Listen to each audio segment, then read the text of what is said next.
Go back a slide. Thank you. No, this is okay. If we've not met, I know we've all met. So I'm Jane, and I love supporting people that are motivated to improve their health and happiness like you guys. So I'm assuming you want to cultivate more gratitude in your life because this is going to lead to an overall happier and healthier lifestyle, and it will improve many aspects of all your relationships as well. So today, I'm going to explore with you exactly how this is possible. We're going to talk about the science behind gratitude, mental and emotional benefits, even physical benefits, and even ways that you can start to practice gratitude in your daily life. We're going to cover it all. So you probably all know that my daughter committed suicide about a year ago, a little over a year ago, and I really, really wish that I had had this knowledge a few years ago. I have found her journals, and she'd started a few gratitude journals, but she didn't keep it up. And if I had known all about this back then, I would have been a little more pushy in encouraging her about continuing with the gratitude. So if you know somebody who's suffering from low self-esteem, low feelings of self-worth, this practice could help. It's all about chemical reactions in the brain.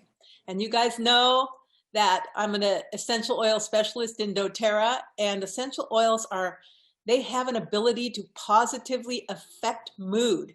Those are well documented. And next Sunday, same time, same place, Zoom, I'm going to tell you how essential oils can help you change your mood and your attitude and speed up the process of changing your thoughts to more positive ones. So the question, what is gratitude? This may seem dumb given the fact that we're all here to talk about it, but gratitude is a relatively easy concept to misinterpret. And so the Oxford Dictionary defines gratitude as the quality of being thankful, readiness to show appreciation for and to return kindness. That's pretty straightforward, right? But freely expressing gratitude is actually something a lot of people struggle with. So does it come naturally to you? Gratitude is important. And Betty said that sent her the wrong thing. So I'm going to say, look in the Facebook page. It's an announcement. Sorry about that. I'll take care of her. I'll send it to her. Okay. So some people have a hard time expressing gratitude, but it is so important because scientists now consider it more than just an action. Gratitude is now considered by science as an actual positive emotion that affects our overall mental and physical health.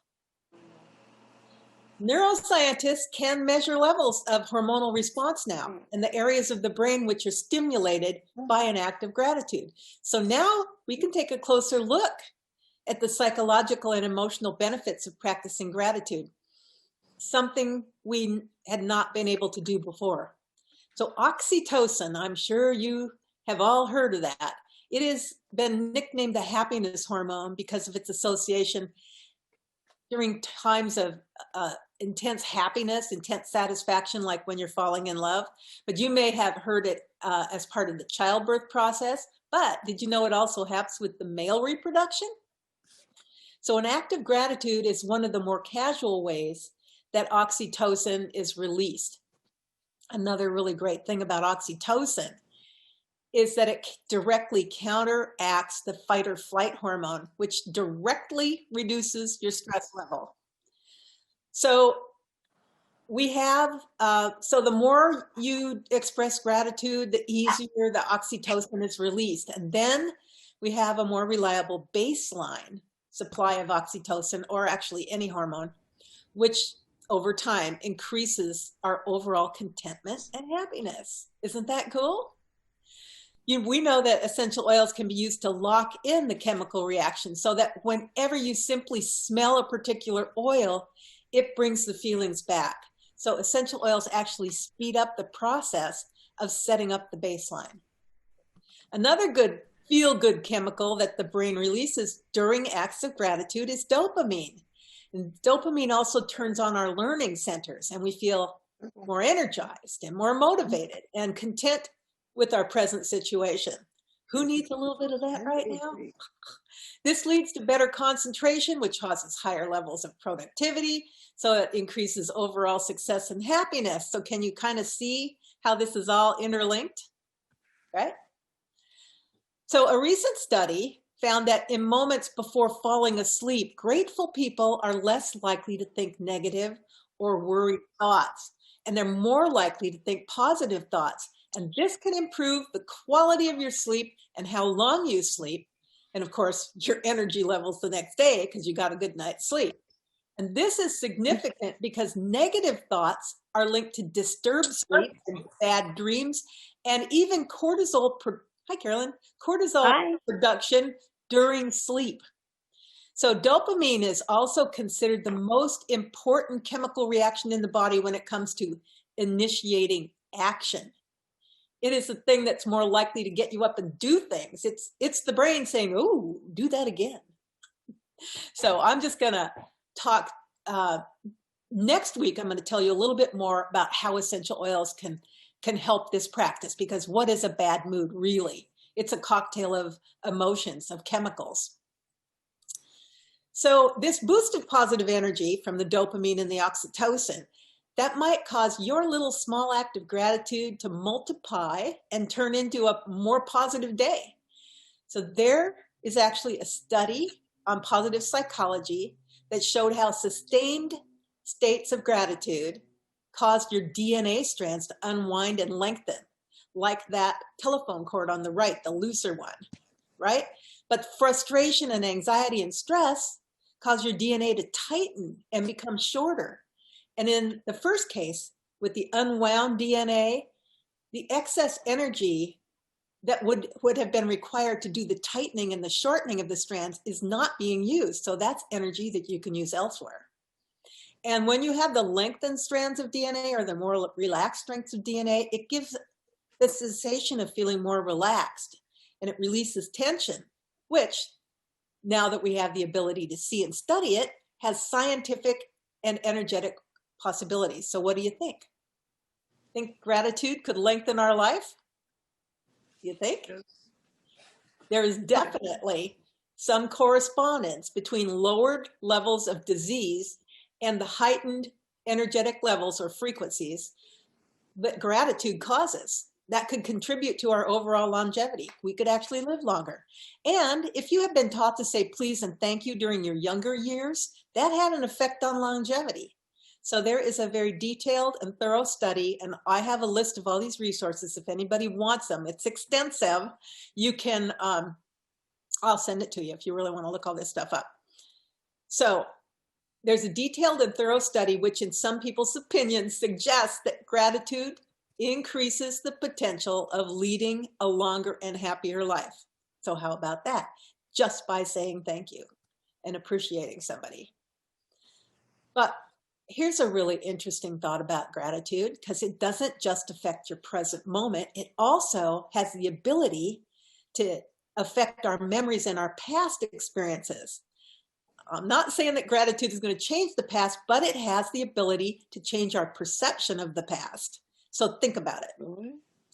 Remembering something in a resentful manner, you conjure up feelings of hurt and anger, right? And that you can often slip into the mode of playing a victim of whatever the situation was. But by shifting our perception to understand the same situation with a different viewpoint, one of gratitude for the experience, the life experience, the emotions or the life lessons that we had, we automatically make peace with that issue. And then we can use our newly grateful memories of it to move forward from a place of knowledge and learning. So inevitably, this newfound acceptance and acknowledgement of whatever situation makes it easier to let go. And by letting go, we improve our levels of happiness. So here's a little story. A while ago, quite a while ago, I got sued by a friend. He wanted my house, and that's a long story, but it was scary. It was stressful, and I was scared of him, and I sure didn't want to talk to him. But when it was over, a year or two after it was over, it took me a while, I looked back to see what my accountability was in that situation, and I tried to see it from his perspective. And this gave me a totally different outlook. And it didn't help immediately, right? It took me a while to do it, but I kept trying. And then I also had to bring in forgiveness of him and forgiveness of myself. But now my memory of that situation is definitely more positive.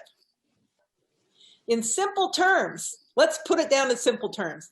Give gratitude to someone and they feel more valued and appreciated. And then they will pay it forward and give gratitude to others and hopefully back to you. And then you're going to feel appreciated and valued. So, hi, Lauren. Okay, we're going to talk about emotional intelligence. Yep, we're going to go there. Sorry about that. Because it's a hugely important factor in establishing, positive, healthy relationships with yourself and with others. So emotional intelligence, it says down there in the bottom of the slide, is the capacity to be aware of, to control and express your emotions, and also to be able to handle relationships in an empathetic and conscious way. If people could mute themselves, let me see, I'll try that. Okay. So when it just comes to gratitude, emotional intelligence is important because we need to be aware when a situation arises that needs us to express gratitude or some other emotion. Like, when your kids would bluntly be honest about something that's going on in your private life in front of your friends, and they had no idea. They weren't emotionally aware enough to know that it was causing a lot of embarrassment. But that's a really basic example. But when we become adults, if we lack emotional intelligence, it does affect our relationships, all kinds of relationships. And it shows up in miscommunication and misunderstanding and an inability to talk about or understand difficult emotions or situations. And in Western society here, mostly this shows up as the unwillingness to have confrontation or discuss pressing issues because of the discomfort or the upset they might cause. Do you avoid confrontation? Yeah, I'm a confrontation avoider. But here's the cool thing. Gratitude does work better when a person is aware of their emotional environment and what's going on. But it's been proven that increasing gratitude contributes to your overall increased emotional intelligence because it helps with your awareness of emotions and how they're going to impact any given situation. For example, asking, am I grateful or am I ungrateful? Opens up the inner emotional dialogue that causes us to just pause and assess our feelings before acting and expressing. So what happens to you when somebody thanks you for hard work or thoughtfulness or effort? You feel good, right? You feel good because your energy has been valued, and they feel good because they have maybe received help or guidance in a certain area and they honestly expressed gratitude for something that has created some comfort or happiness, which wasn't there before. And you have, thankfully, gratefully accepted it. It's a double-sided coin. Everybody benefits from gratitude. And that's part of why it's so effective.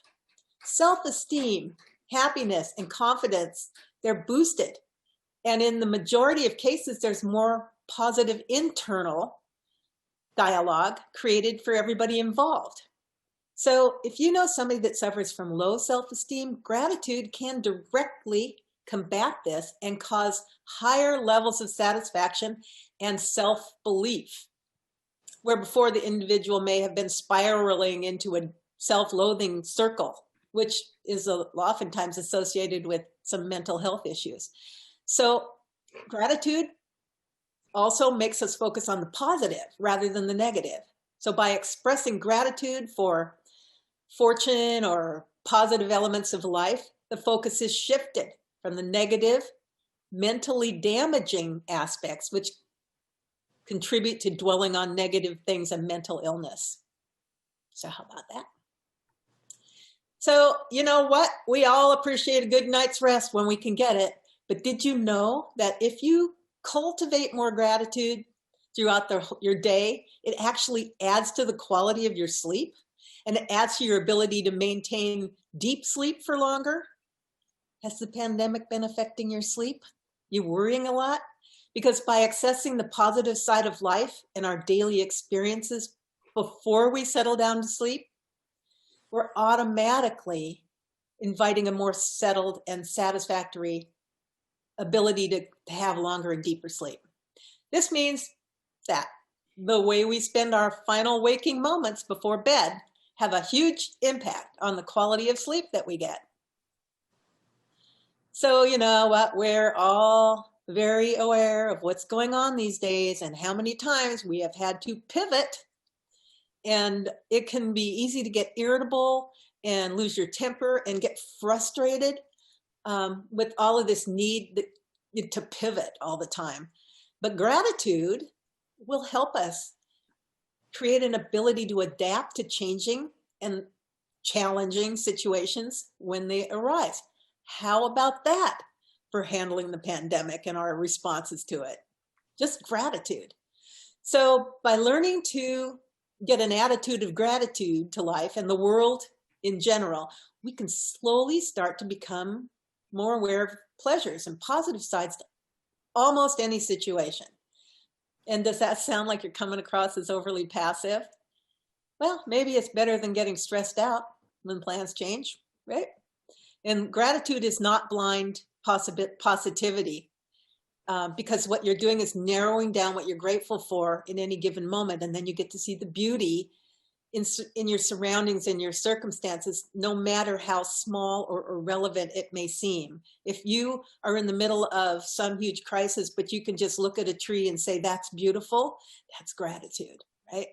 So adaptability is the key to change, and gratitude is key to adaptability. So adaptability, we're in changing times, right? Adaptability is the key to change, and gratitude is the key to adaptability, because you see the gift in every time and place.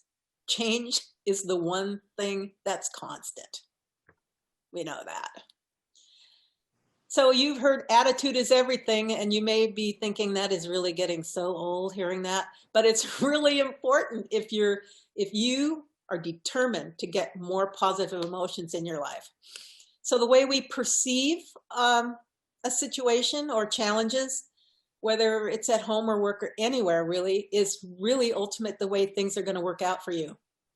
Gratitude helps us focus on the positive, forcing our minds out of the negative spirals of questioning and uncertainty that come all the time with facing the challenges we're in it. And we're going to focus on the positive, the opportunity for growth and the experience to try new things and how capable you've been to reach this point, because all of these things are relevant reasons to show gratitude in the face of the challenges that we're in. So it's not good to suppress our emotions, right? It's a bad habit to fall into, because when you suppress your feelings and your emotions, it automatically like belittles them. And it focuses to a lower level of overall awareness when the honest and authentic emotions get silenced or ignored. But whether directly or indirectly, this is going to impact the quality of your relationships and your own happiness, because as it occurs over time, you know, a little here and there, it's going to happen. But if it's constant and it occurs over time, those suppressed feelings or neglected emotions, they're going to find ways of manifesting themselves. And this can happen in a variety of really extremely creative and crafty ways sometimes. So if the emotion is not processed and digested by your mind body, think of it like digesting food. It has to go somewhere. And it may not immediately present itself in the form of one obvious emotion or another, but gradually over time, the suppressed feelings will find a way into your life. Remember that feelings are chemical reactions. So they're chemical things going on. They're going somewhere, and they're not just disappearing unless you change them, unless you think about them and change them into what you want them to be.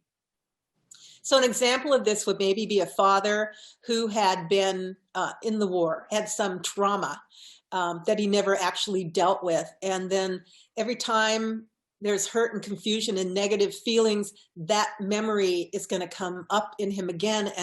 And it's going to emerge as something irrationally angry, and it's going to be potentially damaging because he wasn't addressing the original thing. So there's ways to help the stuck energy that are generated by negative emotions get moving again. Things like essential oils or getting active, moving your body, journaling, talking with someone close to you, they can have a really positive impact. So showing gratitude and practicing it every morning to start your day the right way is one of the most effective ways. And here we are in Thanksgiving week. What a perfect time to start. So you know what? If a child was not brought up needing to say please or thank you all the time for any casual interactions, right? It's more likely that he or she will have issues expressing or understanding gratitude when they get older. But a child that's brought up having to say please and thank you all the time will find it easier, and it's going to help them have stronger, lasting relationships too. So here we go, the journal. One of the most effective and the easiest ways to start a gratitude practice is to begin keeping a gratitude journal, and writing down your beliefs and thoughts has a way of cementing them like nothing else does. So 10 minutes a day out of a hectic schedule can actually change the way you view the hectic schedule entirely. Giving your emotions and your thoughts priority for just a few moments is important, not just for gratitude practices, but for all sorts of other mental health issues too. So just try it. I suggest you just try it for 30 days. It can be as simple as making a list of 3 things that you're grateful for that day. Like today I'm grateful for the sunshine, or I had a healthy breakfast, or I got a good night's sleep, or somebody complimented me, or I got to spend some time reading a book. And all of those things have really, they're small, but they have a huge impact on your happiness and your good night's sleep. Okay, you have a hard time making and sticking to decisions? This is actually a commonly observed symptom of anxiety and depression. So the over-anxious part of us knows the importance of making the decision, but the worries about every potential outcome arise after making the choice. That's what you're worrying about, every potential outcome, and maybe you didn't think of one. But being thankful or grateful for whatever situation arises after you make the choice, that's an example of ongoing gratitude practice. And all of a sudden, the potential worries and the uncertain outcomes are released from our need to control them. And then we can proceed with our decision and acknowledge that, yep, we cannot control or imagine every potential outcome, but we can choose to be grateful for whatever does come up as a result of our actions. And by choosing this, we're choosing less anxiety, less stress, and also inviting more enjoyment and natural happiness into our lives. So I invite you now to just take a few minutes to be honest with yourself. Maybe not now, but a little bit later. How are you feeling? Because part of practicing gratitude means you need to be emotionally aware and be able to acknowledge your feelings for what they are when they arise. Because in this way, we become more able to cultivate states of ease and calm because we're more tuned in to the initial stages, the sensations like tightness in your chest or tension in your shoulders or upset stomach. What happens? What is happening? Just become aware of that. And then after you practice the gratitude, see if you have any shifts in your head about practicing gratitude. I just love this topic because gratitude is really, think about it, it's the gift that keeps on giving. It has a big ripple effect that could start with just a simple thank you because someone held the door open for you. And then it can just result in lasting feelings of self-worth, strength, and emotional awareness. Now it's my turn to thank you.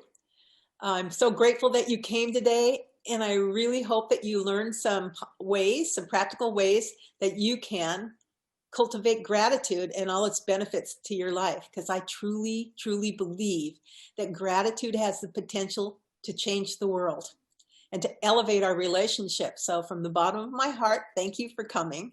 And be sure to join me next Sunday at 3 to find out how essential oils can make this go so much easier. Gratitude makes sense of our past, brings peace for today, and creates a vision for tomorrow. That's Melody Beatty. She said that here on that one. So thank you for coming. I'm going to stop the share now. So what do you think? Y'all. Yeah, thank you. Thank you Awesome. for presenting that. A real easy way to start changing our mindset around. Nobody's happy about the holidays and having to change our plans. And so be grateful for little things. It's going to change your mindset and make it all easier to do. That's what I think. So I am going to stop recording. Maybe. There we go. I'm using my Mac and